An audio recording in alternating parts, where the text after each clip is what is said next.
시간이 되었으므로 다 같이 일어서 찬송하며 드림절 셋째 주일 예배를 함께 드리겠습니다.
감사합니다.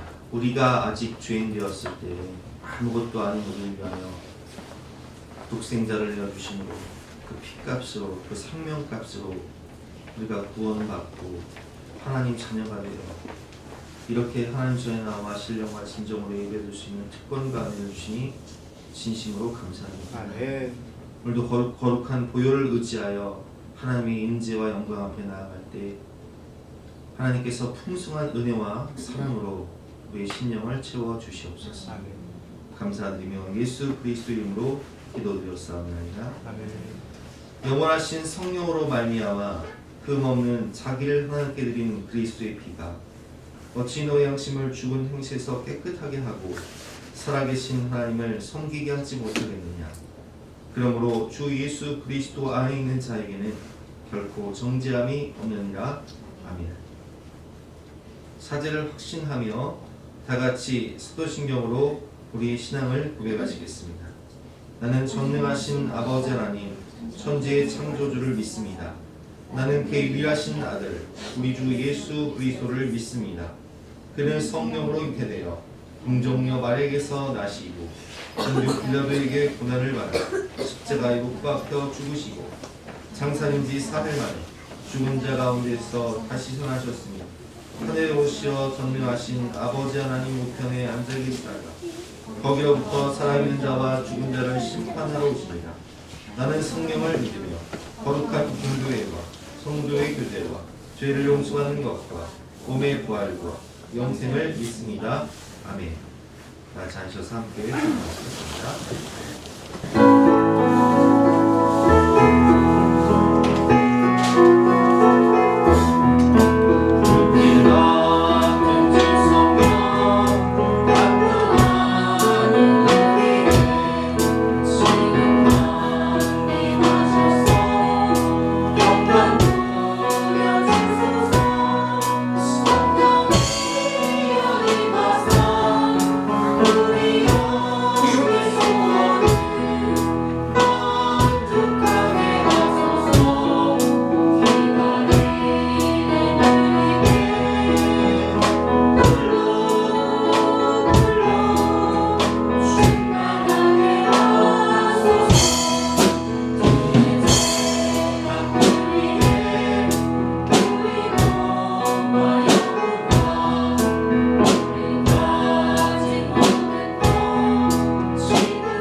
가난했던 한 해가 어느덧 끝자락에 이르러 12월 셋째 주 예배를 주님 앞에 드립니다.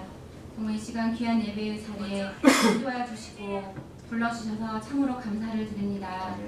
이 시간 주님이 말씀하신 믿음, 소망, 사랑에 대해서 생각해 봅니다. 꽃은 시들고 푸른 마르나 주님의 사랑은 영원하다고 하셨는데 나의 모습 속에 믿음도 없고 소망도 없고 사랑도 없는 메마른 심령을 발견하게 됩니다. 주님 정말로 바랄 수 없는 중에 바랐던 아브라함처럼 다시 한번 믿음을 회복하기를 간절히 소원합니다. 캄캄한 암흑 속에서 한 줄기 빛을 비추어 주시는 주님이 나의 소망이 되기를 간절히 소원합니다. 주님 무엇보다도 사랑이 제일이라고 말씀하셨는데 정말 내 안에 위로부터 부어지는 사랑이 샘솟기를 간절히 간구합니다. 주님께서는 우리가 아직 죄인 되었을 때 우리를 양자 삼아 주셔서 주님의 사랑을 확증해 주셨습니다. 아버지 지금까지도 우리를 인도해 주시고 또 장래에도 분명히 인도하여 주실 주님을 기대하고 바라봅니다. 오늘도 주의 말씀을 전하는 저희 목사님을 기억하시고 성령의 능력으로 덧입혀 주시옵소서. 말씀을 들을 때 우리의 영혼이 살아나고 마음이 뜨거워지기를 기도합니다. 말씀에 의지하여 그물을 내릴 때 예수사랑교회 한 사람마다 가정마다 사업장마다 10배, 100배 열매를 거두어 드릴 수 있도록 축복하여 주시옵소서. 이 시간 메마른 우리의 심령 위에 성령의 단비를 내려주시고 정말 주의 사랑으로 가득 채워주셔서 사랑의 능력의 역사가 저희 마음속에 가정 안에 사업장 안에서 일어나기를 간절히 소원합니다. 교회를 위하여 여러 가지 모양으로 헌신하는 손길들을 기억하시고 주의 위로와 기쁨이 넘치도록 은혜를 더하여 주세요. 예배의 시종을 주님께 의탁하오며 살아계신 예수님의 이름으로 간절히 기도드렸습니다.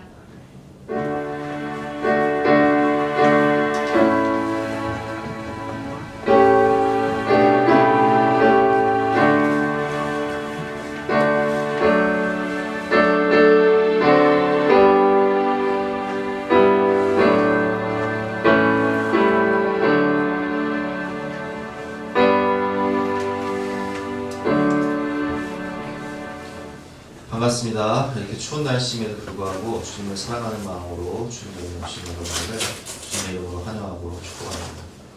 우리 앞뒤에 계신 분과 인사하실 때 당신을 만난 것이 내 인생의 가장 큰 축복입니다. 이렇게 인사하시겠습니다. 당신을 만난 것이 내 인생의 가장 큰 축복입니다. 아멘. 감사합니다. 광고 말씀드리겠습니다. 오늘은 대림절 셋째 주일로 예배를 드리도록 하겠습니다. 성탄 발표 리허설 모임이 다음 주일 오후 3시에 있도록 하겠습니다. 발표에 참석하는 모든 분들은 준비하시는 일에 참석해 주시기 바라고요. 성탄 예배 및 축하 발표회는 성탄절 당일 오전 11시에 드리도록 하겠습니다. 성탄절 친교 행사 이후에 행사가 있습니다. 성탄절 점심 식사 이후에 친교 행사를 하니까 약속 잡지 마시고 많이 참석해 주시기 바랍니다. 오늘 예배 후에도 점심 식사를 준비했으니까 식사하고 가시면 좋을 것 같습니다. 오늘 우리에게 주시는 하나님 말씀은 누가복음 1장 46절부터 56절까지 말씀인데요. 신약성경 87면입니다. 누가복음 1장 성경을 펴시고 영상으로 듣겠지만 본문이 누가복음 1장 전체를 읽고 오기 때문에 다 피시면 좋을 것 같습니다. 누가복음 1장 46절부터 56절까지 말씀인데요. 신약성경 87면입니다. 하나님 말씀을 듣도록 하겠습니다. 내 영혼이 주를 찬양하며 내 마음이 하나님 내 구주를 기뻐하였으니 그의 여종의 비천함을 돌보셨으니 보라 이제 후로는 만세에 나를 복이 있다 일컬으리로다. 능하신 이가 큰 일을 내게 행하셨으니 그 이름이 거룩하시며 긍휼하심이 두려워하는 자에게 대대로 이르는도다. 그의 팔로 힘을 보이사 마음의 생각이 교만한 자들을 흩으셨고 권세 있는 자를 그 위에서 내리치셨으며 비천한 자를 높이셨고 줄이는 자를 좋은 것으로 배불리셨으며 부자는 빈손으로 보내셨도다. 그 종 이스라엘을 도우사 긍휼히 여기시고 기억하시되 우리 조상에게 말씀하신 것과 같이 아브라함과 그 자손에게 영원히 하시리로다. 마리아가 석 달쯤 함께 있다가 집으로 돌아가니라. 오늘 말씀의 제목은 마리아의 노래라는 제목으로 이 말씀에서 함께 노래를 나누겠습니다.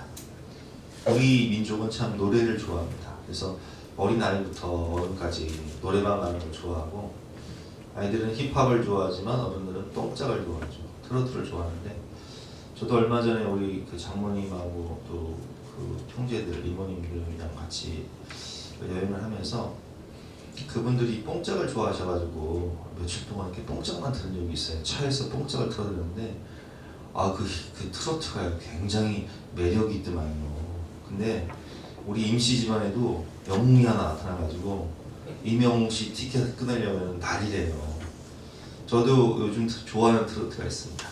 오라버니라는 찬양이 아니라 노래인데, 제가 이 오라버니 은혜를 받아가지고 언젠가 한번 남성목장 단체 카톡에 올린 적이 있어요. 금잔디 씨의 오라버니. 가사가 너무 좋아요. 제가 한번 읽어드릴게요. 날 사랑하신다 하니 정말 그러시다니, 구름 타고 빛나는 하늘 헐헐 날아갑니다. 날 사랑하신다니 정말 행복하여서 설레이다 떠는 가슴은 아픈 줄도 모른답니다. 오라버니 어깨에 기대어 볼래요. 커다란 가슴에 얼굴을 묻고 지금 이대로 죽어도 여한 없어요. 난 정말 여자라서 행복해요. 오라버니. 이런 노래인데, 제가 왜 이 노래를 좋아하냐면은 정말 우리 그 평소에 들어오지 못했던 그런 사랑의 고백을 금잔디 씨가 하는데 이 오라버니들의 마음이 녹는 거예요. 근데 제가 이 뽕짝을 이렇게 듣다가 너무 이렇게 그 간질간질하면서 뭔가 감미롭고 좋긴 한데 뭔가 이상해. 뭐가 이상하냐면은, 제가 이런 그 고백을요, 우리 그 부부 목장을 하면서 혹은 가정사를 하면서 성경 공부를 하면서 이 그 아내 되는 그 집사님 권사님들한테 들어본 적이 없어요. 왜냐면 다 내가 이 인간 만나가지고 힘들다 죽겠다 뭐 이런 얘기를 하는데, 이런 가사를 내가 들어본 적이 없고, 근데 과연 이거 금잔디 씨가 과연 이 노래를 만들었을까, 작곡했을까 의문이 생기는 거예요. 왜냐면 이건 남자들이 듣고 싶은 말이지 여자들이 하는 고백은 아니거든요.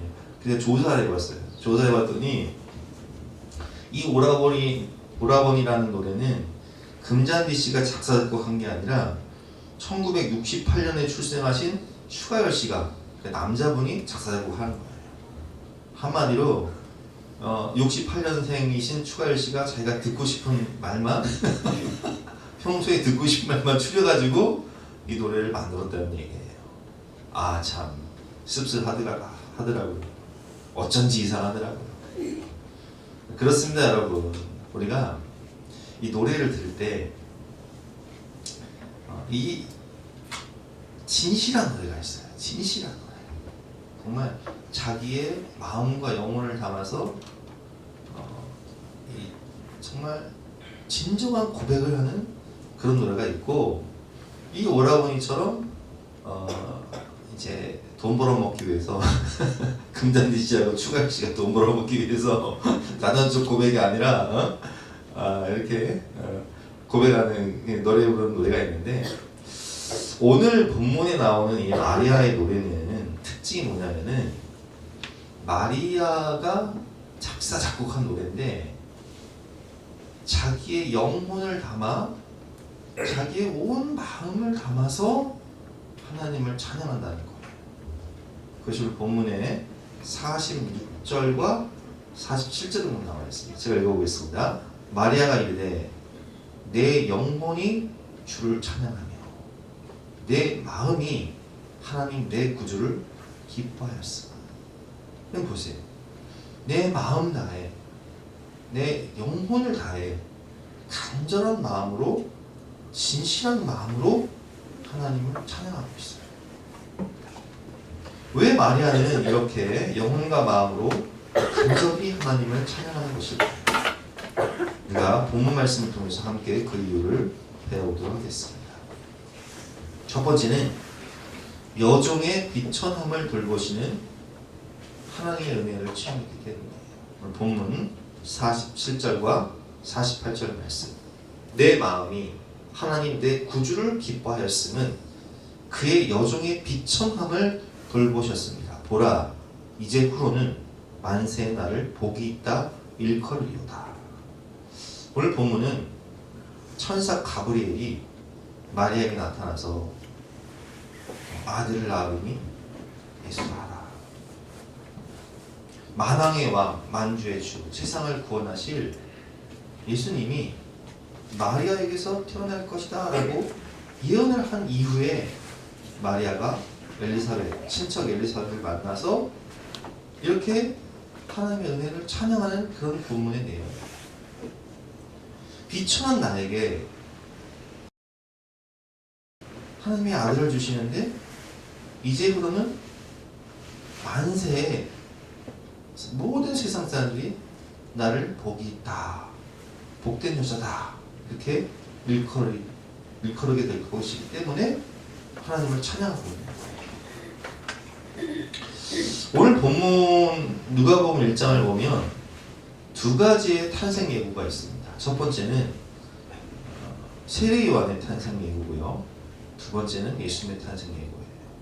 근데 세례 요한의 아버지였던 사가랴는 제사장이었고 레위 지파였고 명문 집안 출신이었습니다.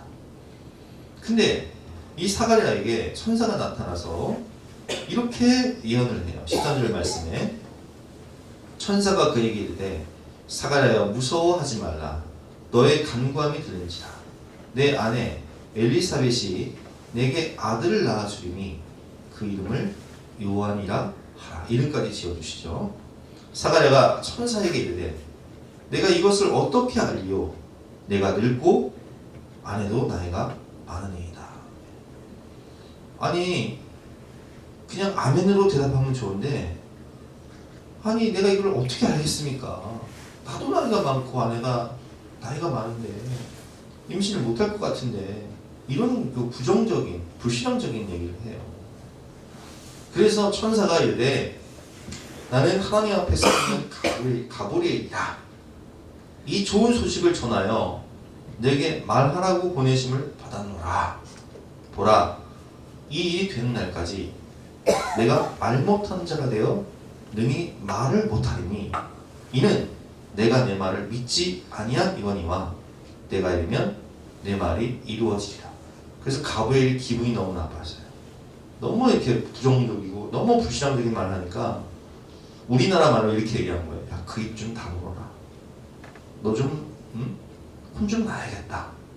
그래서 보라, 이 일이 되는 날까지 세례 요한이 출생하기 전까지 약 9개월 동안 사가랴가 말을 못하는 사람입니다. 보라, 이 일이 되는 날까지 내가 말 못하는 자가 되어 능히 말을 못하리니 이는 내가 내 말을 믿지 아니함이거니와. 근데 똑같은 출생 예고를 듣는 마리아는요 반응이 달라요. 30절 말씀이죠. 천사가 이르되, 가브리엘 천사가 똑같이 나타난 거예요. 천사가 이르되 마리아여 무서워하지 말라. 내가 하나님의 은혜를 입었느니라. 보라, 내가 잉태하여 아들을 낳으니 그 이름을 예수하라. 아까는 요한이라 하라. 이번엔 예수하라. 요한과 예수님의 탄생 예고예요. 그가 큰 자가 되고 지극히 높으신 이의 아들이라 일컬어질 것이요 주 하나님께서 그 조상 다윗의 왕위를 그에게 주시니 영원히 야곱의 집을 왕으로 다스리실 것이며 그 나라가 무궁하리라. 영원한 하나님 나라의 왕으로 예수님이 오시는데 누구에게 잉태되냐? 마리아에게 잉태된다는 거예요. 38절 말씀 같이 한번 읽어보겠습니다. 시작. 마리아가 이르되 주의 여종이오니 말씀대로 내게 이루어지이다 하며 천사가 떠나가니라. 와, 마리아는요 그냥 아멘으로 받아버려요. 아멘. 마리아가 이르되 주의 여종이오니 말씀대로 내게 이루어지이다. 근데 여러분 생각해 보세요. 마리아는 동정녀예요. 마리아는 요셉과 약혼은 했지만 결혼하지 않은 상태라고요. 그러면 결혼하지 않은 여자가 만약에 임신을 한다. 어떻게 되겠습니까? 요셉과 동침하지도 않았어요. 요셉의 아이도 아니에요. 그런데 약혼한 여자가 임신을 한다? 이것은 구약 율법에 의하면 돌로 쳐 죽여야 돼요. 이것은 약혼만 하고 결혼하지 않은 마리아가 임신하면 겪게 될 일은 세상 사람들의 손가락질을 받게 되고요. 그리고 파혼 위기에 처하게 되고요. 수치를 당해야 되고, 그리고 요셉이 정식적으로 청구를 하게 되면 돌로 쳐 죽여도 할 말이 없는 거예요. 이런 위험을 무릅쓰고 그럼에도 불구하고 주의 여종이오니 말씀대로 이루어진다. 겸손히 순종하며 아멘으로 화답하며 천사의 예언을 기쁨으로 받아들이는 마리아의 모습을 볼 수 있습니다. 그래서 이 본문은요, 사가랴와 마리아의 대조적인 모습을 보여줘요. 그리고 사가랴의 아내도요, 참 믿음이 좋아요. 이제 마리아가 친척이었던 엘리사벳에게 방문을 해서 두 사람이 만나게 되는데 41절에 보니까 엘리사벳이 마리아가 무난함을 들으매 아이가 복중에서 뛰어오는지라. 엘리사벳이 임신한 상태인데 세례 요한을 임신할 때잖아요. 근데 이 임신 중에 있을 때 엘리사벳이 성령의 충만함을 받아서 큰 소리로 불러 이르되 마리아를 향해서 이렇게 얘기합니다. 여자 중에 내가 복이 있으며 내 태중에 아이도 복이 있도다. 아니 지금 여러분 동정녀였던 마리아가 임신을 했는데 성령으로 이렇게 됐거든요. 근데 이 마리아를 만나자 엘리사벳이 성령이 충만함을 받아 성령으로 얘기하는 거예요. 여자 중에 내가 복이 있으며 내 태중의 아이도 복이 있도다. 내 주의 어머니가 내게 나오니, 내 주의 어머니, 내 주의 어머니가 내게 나오니 이 어찌된 일인가. 그러니까 마리아 속에 잉태된 예수님을 뭐라고 고백해요? 내 주, 내 주, 내 주의 어머니. 마리아는 내 주의 어머니. 보라, 내가 문하는 소리가 뇌에게 들릴 때에 아이가 내 복중에서 기쁨으로 뛰놀았도다. 세례 요한이 예수님이 오시는 걸 보고 뱃속에서 복중에서 뛰놀았다는 거예요. 기쁨으로 뛰놀았다는 거예요. 얼마나 좋은지. 그래서 45절 말씀에 이렇게 고백합니다. 주께서 하신 말씀이 반드시 이루어지리라고 믿는 그 여자에게 복이 있도다. 주의 말씀대로 이루어지이다. 누가 고백했어요? 마리아잖아요. 그렇게 고백한 마리아가 복이 있다는 거예요. 저는 이 본문을 묵상하면서 확실히 이게 남자와 여자의 믿음이 다르다. 남자들은요 이성적이잖아요. 합리적이잖아요. 여자들은 순수해요. 믿음이 있어요. 그래서 천국에 가면 남자와 여자의 비율이 몇 대 몇이냐? 7대 3이에요. 왜냐면 교회의 비율이 남자와 여자의 비율이 여자가 7이고 남자가 3이에요. 근데 여자들이 훨씬 많아요. 그리고 대부분의 그 남편들은요, 뭐 우리 아버지도 그렇고 여기 뭐 최집사님도 그렇고 우리 이병헌 집사님도 그렇고 우리 조선현 장로님도 그렇고 대부분의 남편들은 누구 때문에 구원받냐? 아내 때문에 구원받아요. 아주 특별한 경우, 뭐 임집사님 같은 경우 빼고는 거의 대부분이 믿음은 좋은 아내들의 눈물의 기도 때문에 남편이 구원을 받는다는 거예요. 오늘 본문을 보세요, 여러분. 사가랴가 믿음이 좋아요, 나빠요? 제사장이고 명문 집안이고 레위 지파 출신이고 그는 지식도 많고 학벌도 많지만 천사가 나타나서 예언을 하니까 내가 이것을 어떻게 알리요? 나도 나이가 많고 내 아내도 나이가 많은데 나는 못 믿겠다는 거예요. 그러니까 천사가 입 다물라. 너는 애기 낳을 때까지 넌 말 못해. 마리아는 어떻습니까? 배운 것도 없고 뭐 학벌도 없고 뭐 내세울 것도 없지만 주의 여종이오니 말씀대로 이루어질 겁니다.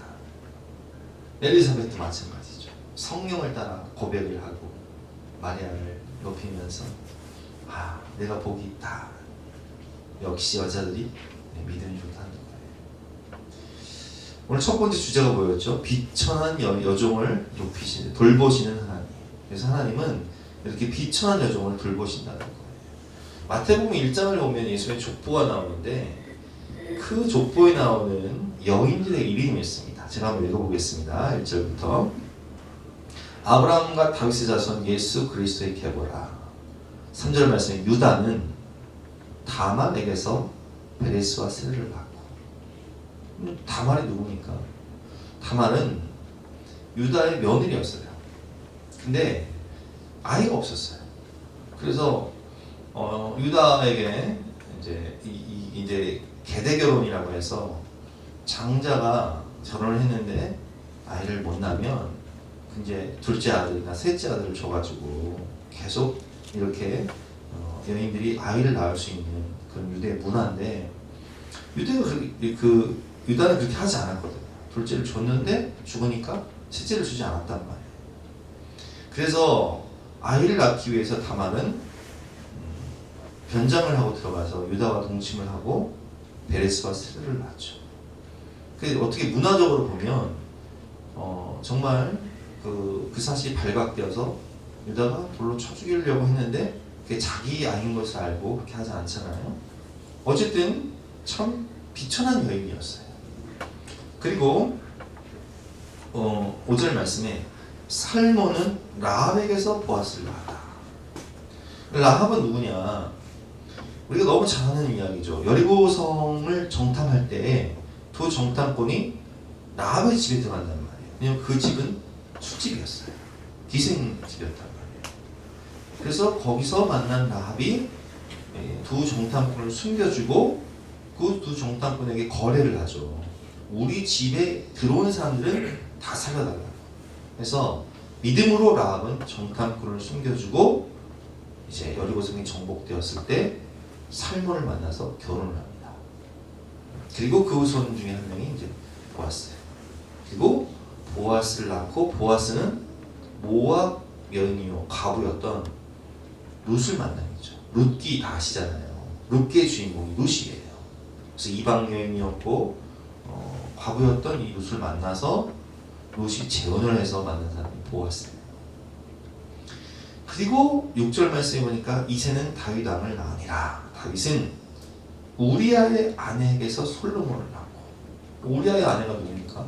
밧세바잖아요. 근데 밧세바라고 이야기하지 않고 굳이 우리아의 아내라고 이야기한 것은 이것이 잘못된 관계 속에서 충신이었던 우리아의 아내를 뺏어서 우리아를 죽이고 밧세바를 취하면서 첫째는 죽고 용서의 의미로 하나님께서 솔로몬을 주시잖아요. 그리고 마지막에 나오는 것이 16절에 야곱은 마리아의 남편 요셉을 낳았으니 마리아에게서 그리스도라 칭하는 예수가 나시니라. 마리아는 동정녀였죠.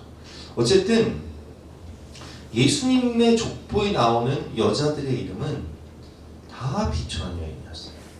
비천한 여종이었어요. 시아버지와 동침한 다말, 기생 라합, 모압 여인 과부 룻, 그리고 잘못된 만남으로 다윗을 만난 우리아의 아내 밧세바. 그렇다면 족보를 만드는데 여러분 우리가 족보를 만든다고 생각해 보세요. 근데 우리 조상 중에 만약에 친일파가 있어. 친일파가 있으면 여러분 느꼈어요? 족보를 만들 때는요 편집을 잘해야 돼요. 집안에 영웅, 집안에 인물이 있어. 그러면 그 인물을 넣겠죠.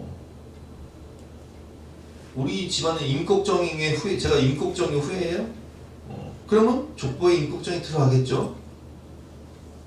근데 친일파가 있어. 그럼 빼겠죠.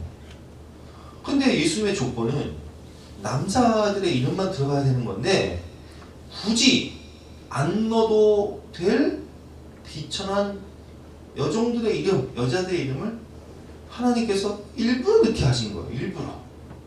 왜 그렇습니까? 비천한 여종들을 돌보시는 하나님이시기 때문에 그 비천한 여종들을 통해서 위대한 인물들이 탄생을 했고 그 비천한 여종들을 통해서 예수님의 족보가 완성되었다는 거예요. 여러분, 우리는 다 기생, 라합, 다말, 모압 여인 룻과 같은 죄인 중에 괴수였고 아무것도 아닌 지옥의 불쏘시개 같은 존재였어요.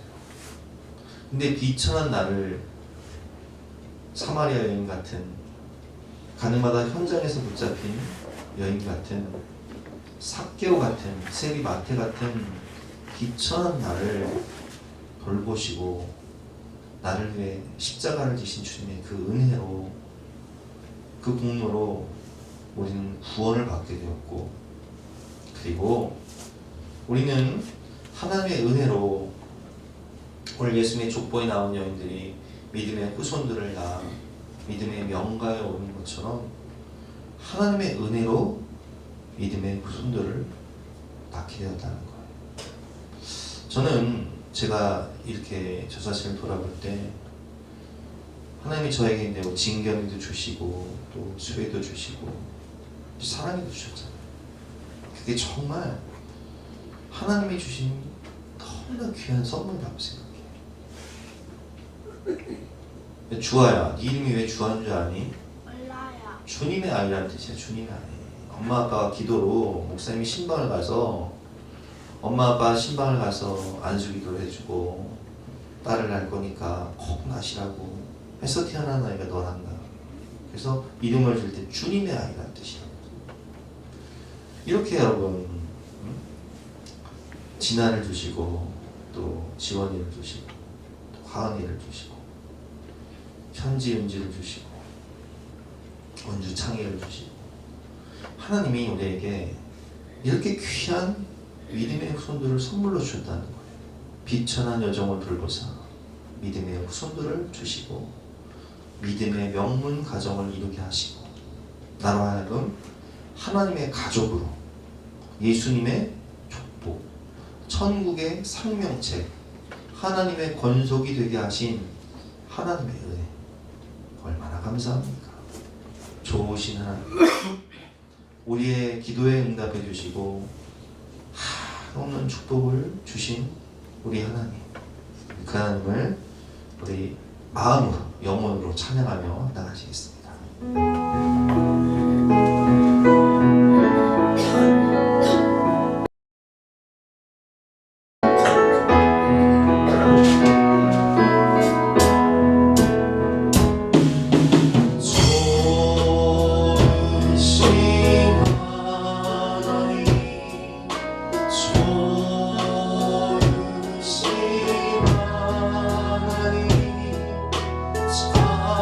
참 좋은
오늘 통하여서 메시아 그리스도를 허락하여 주신 하나님, 그 여정이 예수님의 족보에 올라서 축복의 통로로 믿음의 명문 가정을 세우시고 은혜를 주신 하나님, 그 하나님이 바로 나의 하나님, 여러분의 하나님이세요. 그렇기 때문에 우리는 마리아처럼 진실한 마음으로, 간절한 마음으로 하나님께 감사하며 찬양할 수 있는 것입니다. 두 번째는 비천한 자를, 첫 번째는 뭐였죠? 돌보시는 하나님이시라면, 두 번째는 비천한 자를 높이시는 하나님이십니다. 다시 8절 말씀. 그의 여종의 비천함을 돌보셨습니다. 보라, 이제부로는 만세의 날을 복이 있다 일컬으리로다. 51절과 52절 교독해 보겠습니다. 그의 팔로 힘을 보이사 마음의 생각이 교만한 자를 흩으셨고, 52절 시작. 권세 있는 자를 그 위에서 내리치셨으며 비천한 자를 높이셨고. 예, 비천한 자를 높이시는 하나님의 은혜를 찬양하고 있습니다. 아무것도 아닌 마리아를 지명하여 부르시죠. 선택하셔서 너를 통해서 이 세상을 구원할 메시아, 아들을 낳으리니 그 이름을 예수라. 이는 그가 이 백성을 죄에서 구원할 자이십니다. 임마누엘, 하나님이 우리와 함께 계시다. 아멘. 이 세상을 구원할 그리스도가 마리아의 잉태를 통해서 세상에 탄생할 것을 예언하고 있는 거예요. 하나님의 특별한 은혜죠. 내가 너를 지명하여 불렀나니 너는 내 것이다. 여러분, 왜 예수님의 탄생 예고를 천사들이 목자들에게 나타나서 예언했을까요? 누가복음 2장에 보면 그 지역의 목자들이 밤에 밖에서 자기 양떼를 지키더니 천사가 이르되 무서워하지 말라. 보라, 내가 온 백성에게 미칠 큰 기쁨의 좋은 소식을 목자인 너희에게 전하노라. 오늘 다윗의 동네에 너희를 위하여 구주가 나셨으니 곧 그리스도 주시니라. 이런 목자들은요, 우리가 다 여러분 배워서 아는 내용이지만, 목자들은요 너무나 사회적으로 비천한 사람들이기 때문에요, 목격자로 쳐주질 않아요. 법정에서 증인으로 쳐주질 않은 거예요. 우리나라 말로 말하면 요즘에 투표권이 없는 거예요, 한마디로. 그만큼 비천한 신분이 목자예요. 근데 하나님께서는 목자들에게 천사를 보내셔서 예수님의 탄생을 예언하시고, 그 현장에 가서 예수님의 탄생을 축하하며 경배하는 그런 역할을 주신 거예요. 왜 하필 목자고, 왜 하필 예수님은 갈릴리의 무식한 어부들 택하셔서 제자 삼으시고 세상을 변화시키는 사도로 세워주셨을까요? 고린도전서 1장 26절부터 29절에 그 이유가 있는데요, 한번 교독해 보겠습니다. 형제들아, 너희를 부르심을 보라. 육체를 따라 지혜로운 자가 많지 아니하며 능한 자가 많지 아니하며 문벌 좋은 자가 많지 아니하도다. 27절 시작. 그러나 하나님께서 세상에 미련한 것들을 택하사 지혜 있는 자들을 부끄럽게 하려 하시고, 세상에 약한 것들을 택하사 강한 것들을 부끄럽게 하려 하시며, 하나님께서 세상에 천한 것들과 멸시받는 것들과 없는 것들을 택하사 있는 것들을 패하려 하시나니, 이는 아무 육체도 하나님 앞에서 자랑하지 못하게 하려 하심이라. 아멘. 여러분, 하나님께서는 세상에 미련한 것들을 택하사 지혜 있는 자들을 부끄럽게 하셨어요. 그러니까 사내들인 공회원들이 예수님의 제자들을 붙잡아가지고 신문을 하는데, 일자무식인 그들이 성령을 받아서 막 설교를 하는데, 여러분, 사내들인 공회원들은요 다 바리새인이고 율법 학자들이고 얼마나 배운 사람들입니까? 근데 그런 사람들을요 단번에 성령의 능력으로, 생명의 복음으로 부끄럽게 하는 거예요. 세상의 약한 것들을 택하사 강한 것들을 부끄럽게 하려 하시며, 세상을 정복한 로마 앞에서 12명의 제자들이 무슨 힘이 있습니까? 그런데 복음의 능력으로 세상을 정복한 로마를 기독교 국가로 만들어버려요. 하나님께서는 세상의 천한 것들과 멸시받은 것들과 없는 것들을 택하사 있는 것들을 폐하려 하시나니 이는 아무 육체도 하나님 앞에서 자랑하지 못하게 하려 하심이라. 아멘. 비천한 자를 높이셔서 그들을 통해서 일하시는 하나님의 역사를 우리는 볼 수 있습니다. 그래서 이 12명의 제자 중에서요, 가룟 유다만 빼고 다 갈릴리 출신 어부들이고 혹은 마태 같은 세리예요. 사람들에게 손가락질 받고 무시받는 사람들이라고요. 그러나 그들은 오직 예수, 오직 말씀, 오직 성령으로 사역했던 모습을 볼 수 있습니다. 세상의 학문이나 지혜를 의지하지 않았어요. 사도행전 3장 6절 말씀이죠. 베드로가 이르되 은과 금은 내게 없거니와 내게 있는 이것을 내게 주노니 나세 예수 그리스도의 이름으로 일어나 걸으라. 그러니까 그들에게는 세상에 은과 금은 없었고 학벌과 지혜도 없었어요. 명예와 권세도 없었어요. 그러나 무엇이 있었습니까? 내게 있는 것으로 내게 주노니 곧 나사렛 예수 이름의 권세가 있었어요. 오직 말씀, 오직 성령, 오직 예수를 힘입어 사역을 했다는 거예요.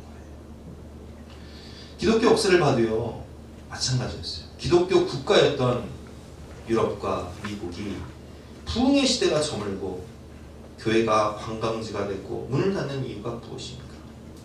대학이 세워지고 학문이 발달하면서 인간이 하나님을 판단하고 평가하는 오류를 저지르고 있다는 거예요. 학문, 신학이 성경보다 권위가 있습니까?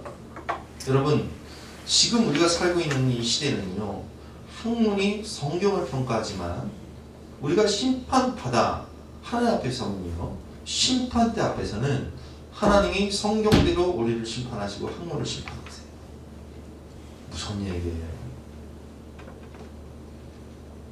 성경의 권위보다 학문의 권위가 높아지는 세상 가운데 성경을 나누지는 자유주의 신학자들이, 인본주의자들이 성경을 하나님의 책에서 인간의 책으로 전락시킨 거예요. 그러니까 성경을 믿지 못하는 거죠. 하나님을 믿지 못하는 거예요. 하나님이 우리를 만드셨는데 인간이 하나님을 만들었다고 가르치고 있어요. 신은 없으니, 하나님은 없으니 마음껏 네 마음대로, 네 본성이 원하는 대로 육체의 소욕을 따라 마음껏 살아라. 이게 인본주의의 핵심이에요. 그러나 하나님은 비천한 자를 높이셨습니다. 1907년 평양 대부흥운동에 영향을 주었던 것이 1904년과 5년에 일어났던 영국 웨일즈의 대부흥운동이었는데, 이 영국 웨일즈의 대부흥운동을 이끈 주역이 누구였냐면 26살의 광부였던 이반 로버츠예요. 가난한 집에 태어나서 광부 아버지 밑에서 광부로 살던 이반 로버츠에게 하나님께서 불같은 성령을 주시죠. 영혼권의 열정을 주세요. 그래서 그는 하나님의 부르심을 받아 설교자가 되어서 20대 전체를 하나님께 드리면서 20만 명 이상의 영혼을 구원하며 웨일즈 지역에 대부흥 운동을 일으킨 역사적인, 뭐 학위가 있어서 학벌이 있어서 스펙이 있어서 한 게 아니라 오직 예수, 오직 성령, 회개운동을 일으키죠. 영국과 미국에서 100만 명을 구원한 위대한 전도자가 있습니다. D.L. 무디라는 사람인데, 무디는요, 집안이 너무 가난해서 최종 학력이 초등학교 5학년 졸업이에요. 그 중학교도 못 갔어요. 그래서 문법, 설교를 할 때 문법이 엉망이었어요. 한 번은 영국의 옥스퍼드, 캠브리지 대학에 가서 설교를 하는데요. 캠브리지 대학 얼마나 공부를 많이 한 사람들이에요. 근데 문법이 엉망인 거예요. 그래서 사람들이, 학생들이 막 그 설교를 하면서 막 조롱을 하고, 한 명은 그 문법 틀린 걸 다 갖고 와가지고 이 설교자인 무디한테 갖고 와서, 아, 당신이 한 그 설교 중에 틀린 문법들이 여기 있으니까 한번 보시오. 아, 이런 말을 하는 거예요. 그래서 무디가 그 자리에서 이렇게 얘기했대요. 나는 내가 문법을 잘 못하는 것을 알고 있습니다. 그러나 나는 내가 알고 있는 문법을 통해서 나는 최선을 다해 하나님께 영광을 돌리는 삶을 살고 있는데 문법을 그렇게 잘하는 당신은 하나님께 영광 돌리는 삶을 살고 있습니까? 그 학생이 충격을 받아요. 저분은 그렇게 무식해도 자기가 아는 모든 지식과 삶을 동원해서 하나님의 영광을 위해서 영혼을 구하며 사는데 나는 이렇게 많이 배우고 이렇게 똑똑하지만 하나님의 영광을 위해서 사는가? 그래서 사과를 하고 예수님을 영접하고 그가 사역자가 됩니다. 그래서 이 캠브리지 대학에서요, 무디의 영향으로 7명의 중국 선교사가 나오는데 그 중에 한 명이 선교 역사의 획을 그었던 중국 내지 선교의 아버지 허드슨 테일러 같은 인물이 나오는 거예요. 여러분, 우리나라 1907년에 평양 대붕 운동을 일으켰던 사람이 누구입니까?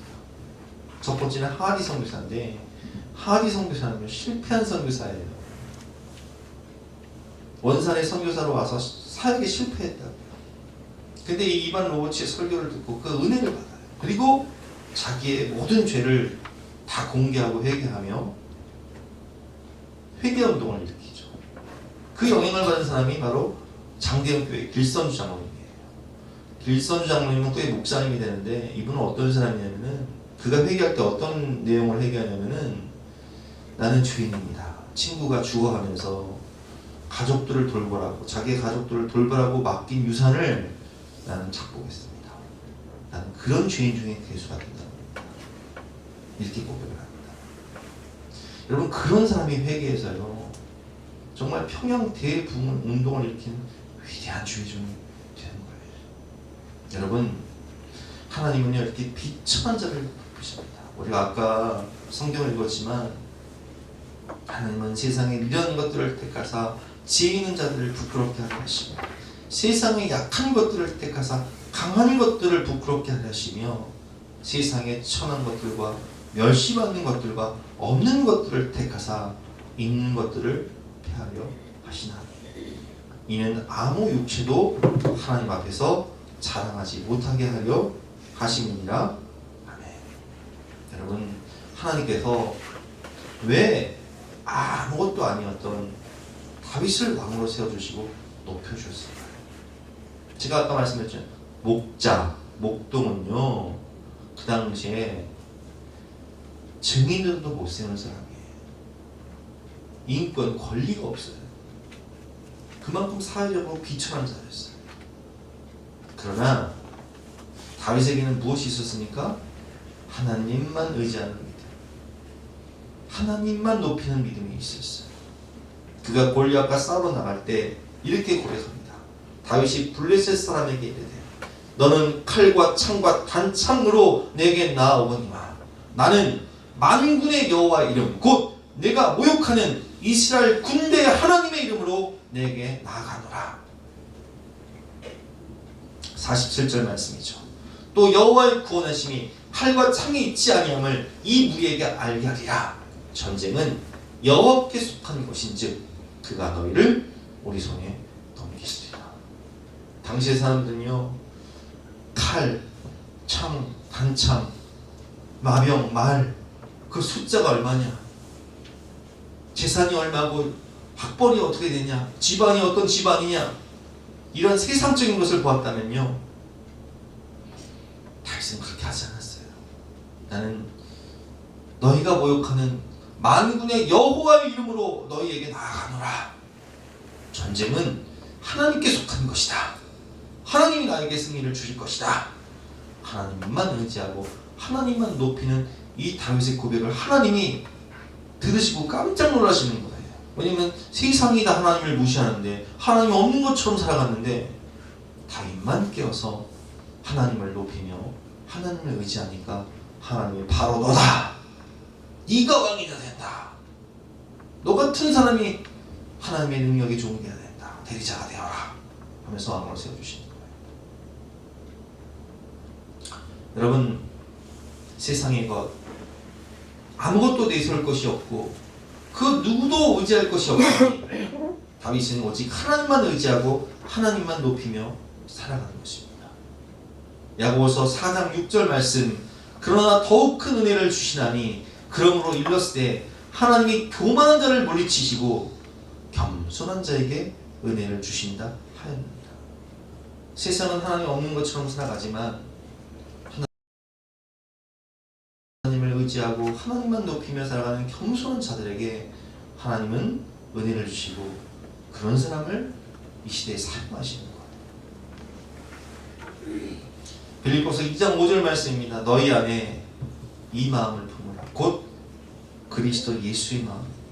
여러분, 우리 예수님은요 하나님의 본체이시지만 하나님과 동등됨을 취할 것을 여기지 아니하시고 오히려 자기를 비워 종의 형체를 가지사 사람들과 같이 되셨고 사람의 모양으로 나타나사 자기를 낮추실 때에 어디에 태어나셨어요? 마구간. 어디에 누우셨어요? 구유에 누우셨다. 그렇게 낙고처럼 모습으로 오셨어요. 그리고 십자가에서 죽기까지 복종하셨다. 자기를 낮추시되 인카네이션, 성육신을 하실 때 자기 비하 어디까지? 마구간 구유까지. 십자가에서 처절하게 몸찢기고 죽으실 때 우리를 사랑하심으로 그렇게 자기를 낮추셨어요. 그래서 하나님이요 이렇게 겸손하신 예수는 어디까지 높이십니까? 9절 말씀에 이름으로 하나님이 그를 지극히 높여 모든 이름 위에 뛰어난 이름을 주사 하늘에 있는 자들과 땅에 있는 자들과 땅 아래에 있는 자들로 모든 무릎을 예수의 이름에 꿇게 하시고 모든 입으로 예수 그리스도를 주라 시인하여 하나님 아버지께 영광을 돌리게 하셨느니라. 이렇게 높여주시는 겸손한 자에게 하나님 한없이 높여주십니다. 이렇게 마리아를 높여주십니다. 이렇게 하나님을 의지하는 하나님의 백성들을요 하나님이 비천한 자를 높이시는 거예요. 그를 통해 일하시는 거예요.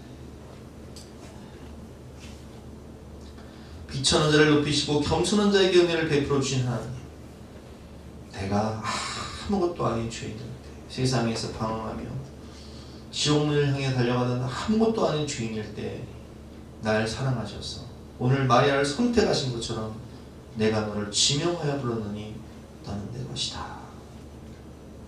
우리를 구원하시고 마리아를 높여주시고 다윗을 높여주시고 예수님을 높여주신 것처럼 우리를 높여주신 하나님. 우리는 그래서 오늘 우리에게 베푸신 은혜를 생각하며 마리아처럼 진실한 마음으로 간절한 마음으로 내 마음과 정성을 담아 내 영혼과 마음을 다해 하나님을 찬양하는 저와 여러분 되시기를 주님의 이름으로 축원합니다. 아멘. 우리 함께 우리의 마음을 담아서 찬양하도록 하겠습니다.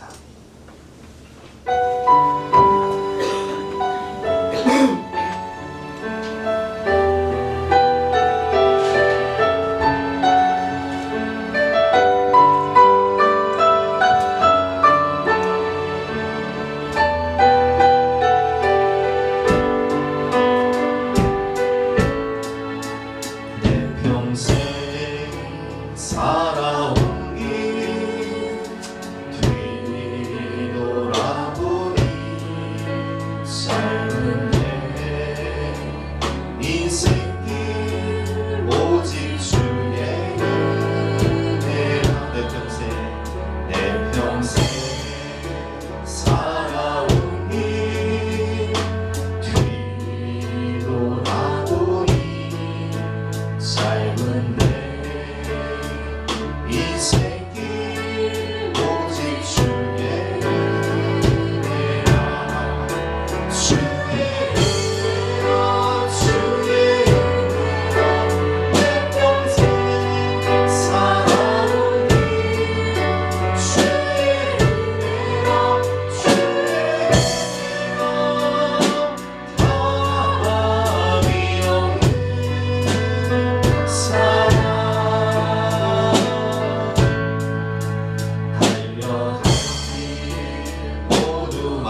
우리 다 같이 나와서 결단 찬송가 122장 힘차게 찬송하시겠습니다.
비천한 자를 돌보시고 비천한 자를 높이시며 아무것도 아닌 저희를 지명하여 부르셔서 예수님 족보 올려주시고 축복의 통로로 하나님 나라 영광 위에 아름답게 사용해 주시니 진심으로 감사드리며 마음과 영혼을 다해 주님을 찬양합니다. 아멘. 우리의 찬양을 받아주시고 오늘도 하나님을 신령과 진정으로 예배하는 하나님의 백성들에게 한없는 은혜와 축복을 넘치도록 부어 주시옵소서. 아멘. 감사를 드리며 예수 그리스도 이름으로 기도드렸사옵나이다. 아멘. 아멘. 지금은 우리 구주 예수 그리스도의 은혜와 독생자를 내어주신 하나님의 영원하신 사랑과 성령 하나님의 감화감동 역사하시니 우리 모든 성도님들 머리머리 위에 앞날 위에 가정 위에 지금부터 영까지 함께 하시기를 간절히 축원하옵나이다. 아멘. 아멘.